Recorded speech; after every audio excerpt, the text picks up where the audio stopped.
За та бүхэнд энэ өдрийн мэндийг хүргье. За уул уурхай тойм мэдээлэл 10 дахь дугаар хүргэхэд бэлэн боллоо. Бид нэр өнөөдөр яг уурхайн талбай дээр хүргэж байгаагаараа онцлогтой. За ингээд хөтөлбөрөө эхлэе. За ер нь агуулгын хувьд бол өнгөрсөн 7 хоногт болсон үйл явдлууд, за Австралийн уул уурхайн асуудлууд, за энэ геополитикоос нөлөөтэй алтны үнийн хэлбэлзлүүдийн тухай бас дэлгэрэнгүй та бүхэндээ танилцуулъя гэдэг юм зорилготой байна.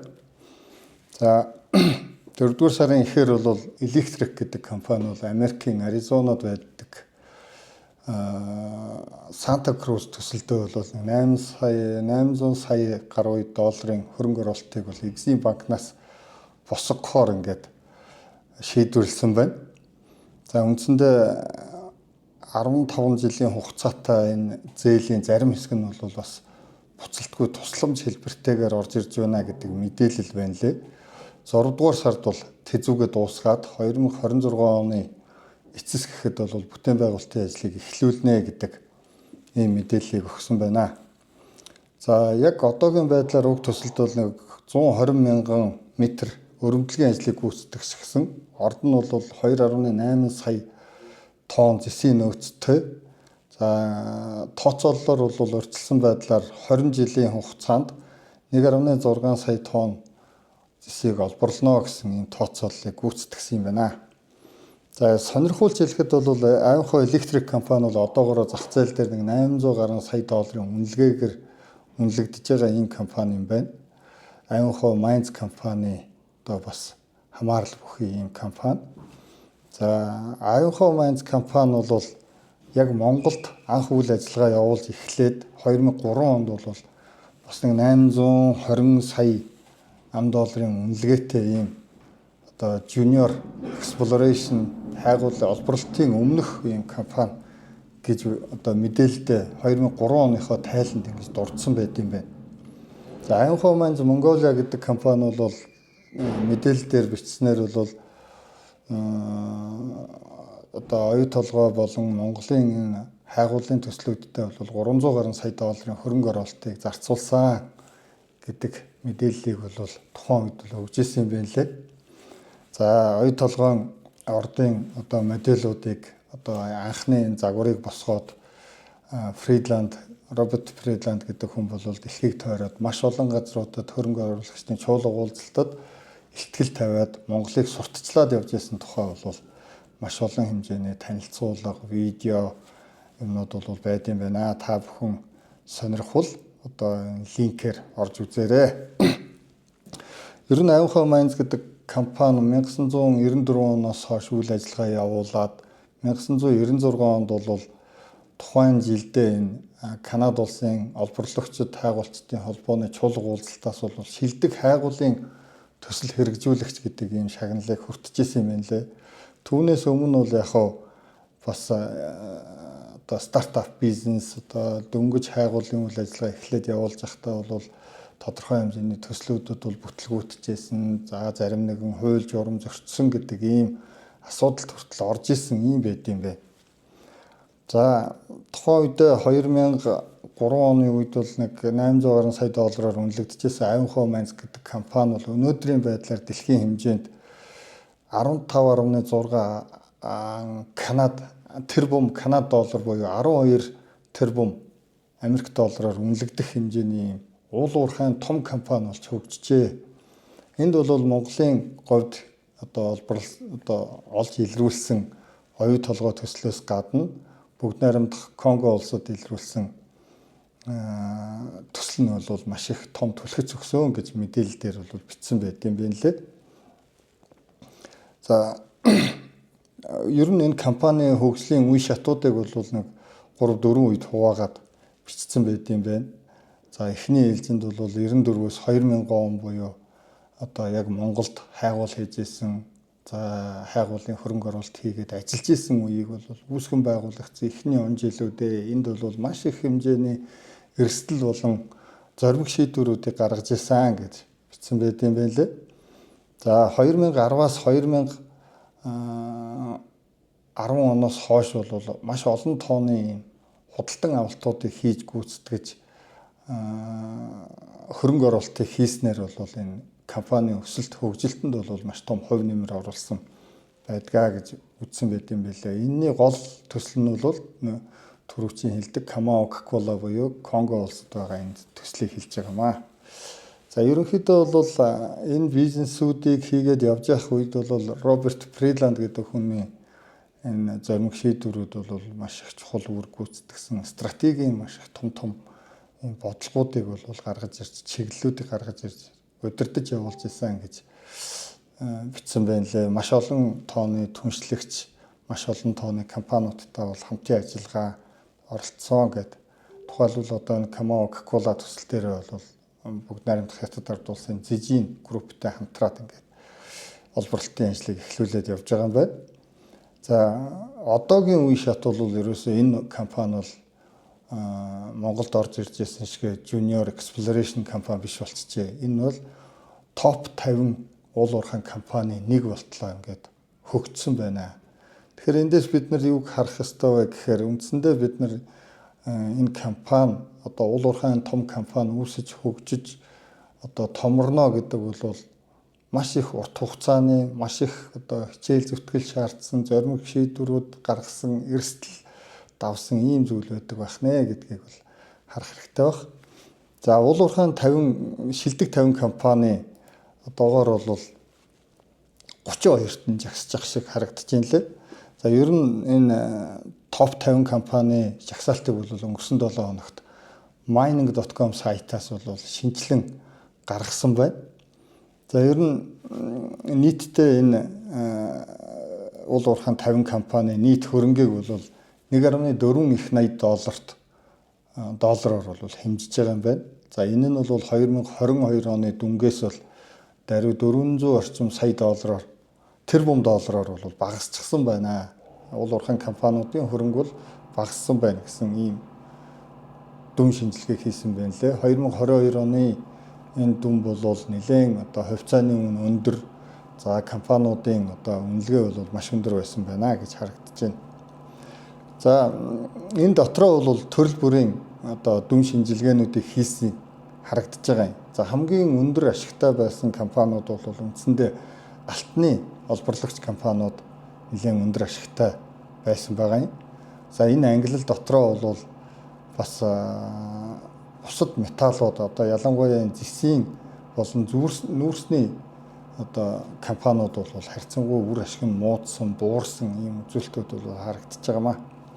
За хэдийгээр уул уурхайн 50 компани шилдэг компаниудыг ингээд тодруулаад байгаа боловч зарим нэгэн одоо томоохон энэ гангийн үйлдвэрлэгч нарыг бол энэ жагсаалтанд бол оруулдаггүй юм байна.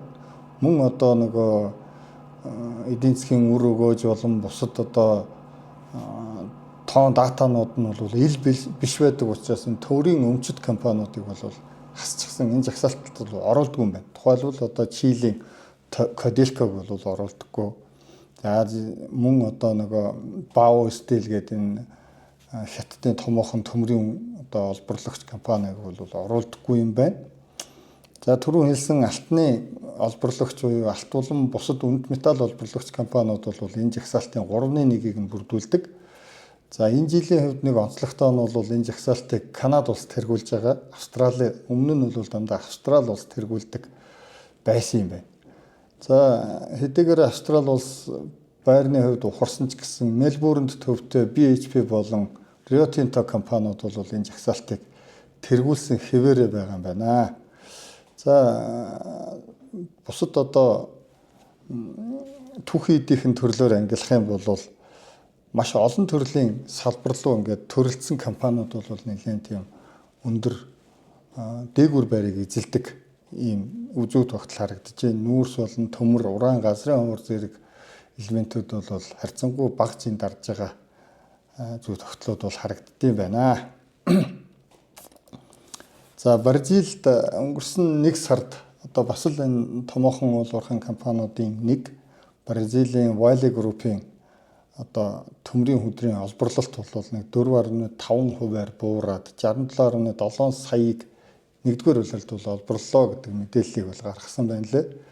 За хэдийгээр нэгдүгээр улиралд одоо төмрийн хөдрийн олборлсон дүн буурж байгаа ч гэсэн 2025 онд бол 325-аас 335 сая тонн төмрийн хөдөр олборлоно гэдэг ийм зорилтыг тавиад ажиллаж байгаа. Энэндээ бол хүрэх боломжтой. Тиймийн тулд бол шинэ төслүүдэд бол хөрөнгө оруулалт хийх, одоогийн байгаа төслүүдэд бол хүчин чадлыг нэмэгтгэж өргөтгөнө гэдэг ийм мэдээллийг өгж байлээ.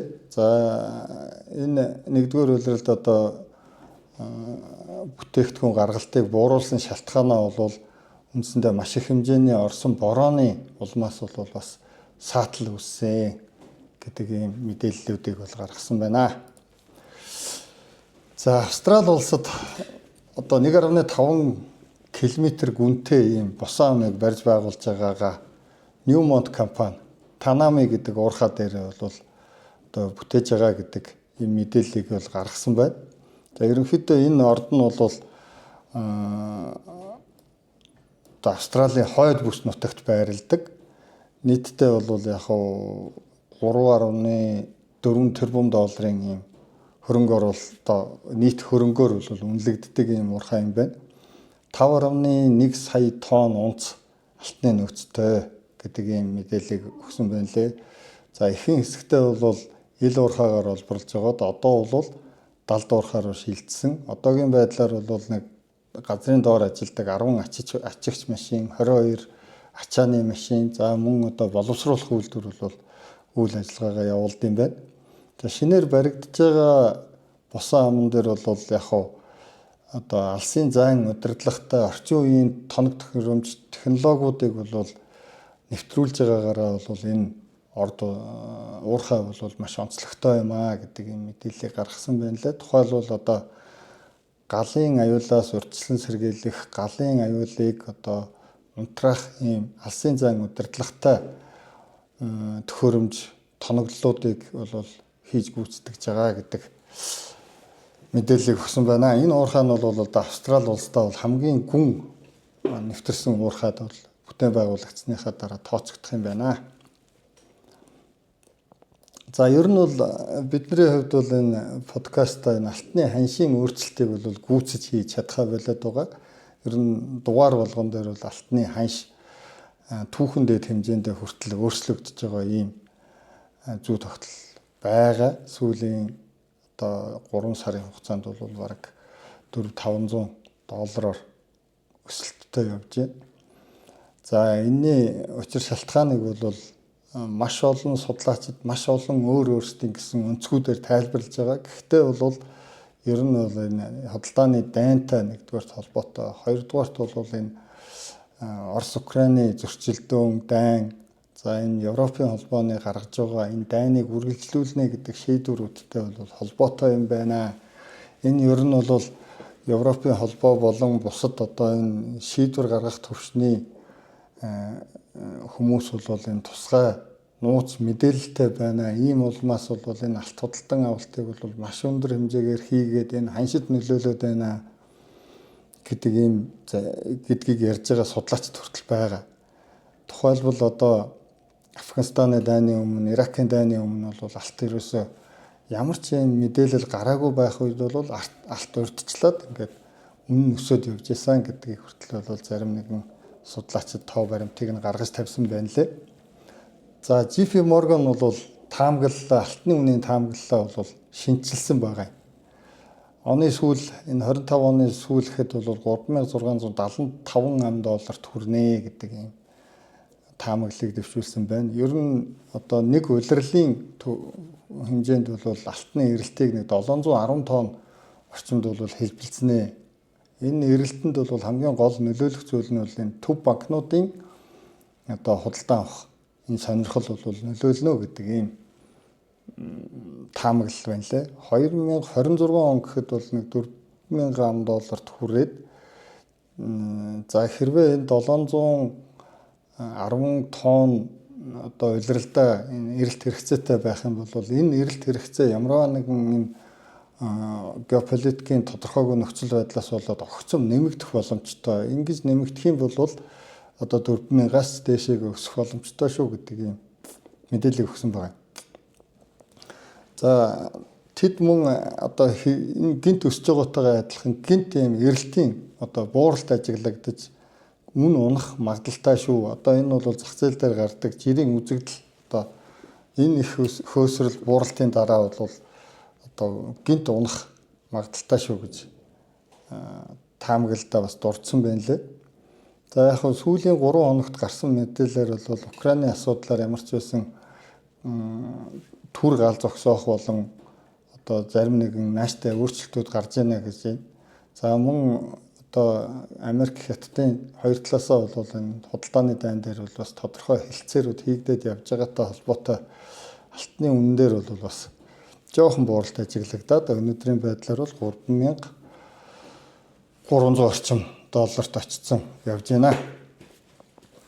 За яг хөө ChatGPT-гээс бол энэ алтны ханшийн өөрчлөлтийн тухай бас асууж үзсэн. За яг хөө их ерөнхий хариулт өгж байна. Эдийн засгийн тогтворгүй байдал, гадаад улс төрийн үйл ажиллагаанууд, алтны нөөц олборлолт бол хомигдож байгаа гэж байгаа. За санхүүгийн зах зээл бол бас тодорхойгүй нөхцөл байдалтай байна гэж байгаа. За энэ улс орнуудаас барьж байгаа санхүүгийн бодлогын хувьд бол маш их тогтворгүй байгаа. Мөнгөний хүүгийн бодлого болон мөнгө хэвлэх зэрэг энэ зүйлүүд нь бол алтны эрэлт нийлүүлэлтэд бол нөлөөтэй юм байна гэж ингэж дүгнсэн байна.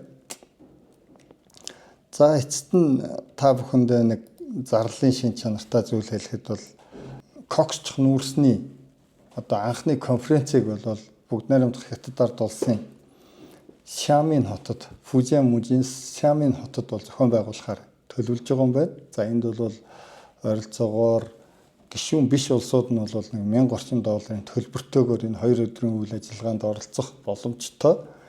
За энд оролцсноор бол одоо зах зээлийн нөхцөл байдал, зах зээлийн өөрчлөлт, за мөн энэ бусад одоо нүүрстэй холбоотой мэдээллүүдийг бол авах боломжтой юм байна.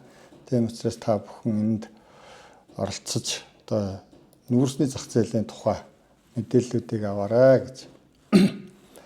За бид нар бол энэ подкаст дээр бас нэг зүйлийг нэмж ярьжээ гэдэг юм бодлого баримталж байна. За ер нь бол Монгол улсын уул уурхайн салбар дэлхийн хэмжээнд ямархуу байдлаар явж байгаа юм, бид дэлхий дээр ямар байр суурь эзэлдгийг гэдэг тухай бол бас тодорхой хэмжээнд яриад зарим хүмүүст бол мэдээлэл өгөх шаардлагатай гэж үзэж байгаа. Ерөнхийдөө та бүхэнд харагдаж байгаа зургаас харахад бол 2007-оос 2016 оны хооронд энэ Азийн бүс нутагт бол илрүүлсэн ашигт малтмлын ордуудыг бол гаргасан байна. За энэ дээр бол нийтдээ бол 226 ордыг тэмдэглэсэн байгаа. За энэ 226 ордод бол ер нь 100 мянган унцаас дээш нөөцтэй алтны орд буюу за ойролцоогоор нэг 3 тонноос дээш баха. Ийм одоо том хэмжээний ордуудыг за мөн одоо мэдээлэл нь нийтэд нээлттэй байгаа юм ордуудыг бол хамруулсан байгаа юм. За энэ 226 ордуудын 132 нь бол дангаараа бүгд найрамдах Хятад ард улсын нутагт бол илэрсэн байна.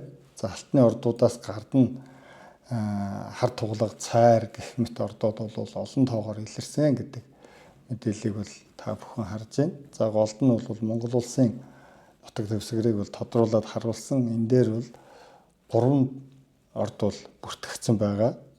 За Дорнод аймагт байдаг Алтан цагаагийн овоогийн орд, Баян Онгор аймагт байгаа Эрдэнэ Монгол компани ордууд. За оюу толгойн ордыг бол тэмдэглээд оюу толгой бол яг 2007 оноос өмнө нэгдсэн ч гэсэн дараа нь бол нөөцөө шинжилт тогтоож нөөцийн одоо нэмэлт нөөц бүртгүүлсэн ийм байгаа учраас энэ дээр бол орсон байгаа хаа. Эндээс харахад бол бид нар энэ Азийн бүс нутагта маш их одоо геологийн потенциалтай гэж бид нарыг бол маш баян гэж ярьдаг боловч бидний одоогоор олоод тогтоочоод байгаа нөөц бол маш хангалттай байна. Бид нар бол бас л нөгөө яриад байдаг цагаан толб хэвээрээ үлдэх гээд байгаа юм биш үсттэй гэдэг ийм болгоомжл бол мэрэгжлийн хүний хувьд бол байнга төрж явдаг. Бид бол маш муу судлагдсан эрчийн нөөцөөр бол тийм их баян биш, ядуу. За явцын дунд бол бүр энэ бусад улс орнуудаас, хөрс зэрэгэлдээ улс орнуудаас хоцрох шинж чанартай, хоцрох байдалтай явж байна гэдэг ийм нэг мэдээллийг та бүхэндээ хүргэх гэсэн. За ингээд манай сувгийн хүлээн авч үздэг та бүхэндээ баярлалаа. Та бүхэн маань одоо бидний энэ бичмэл хэлбэрээр бас хүргэж байгаа мэдээллүүдийг бол доор байгаа линкнээс олж уншаарай. За мөн одоо бидэнтэй хамтран ажиллах, биднэрт одоо дэмжлэг тусалцаа үзүүлж байгаа энэ компаниудаа бол бас их баярлалаа гэж илэрхийлэх байна. За та бүхэнд баярлалаа. Дараагийн дугаараар уулзтлаа. Түр баяртай.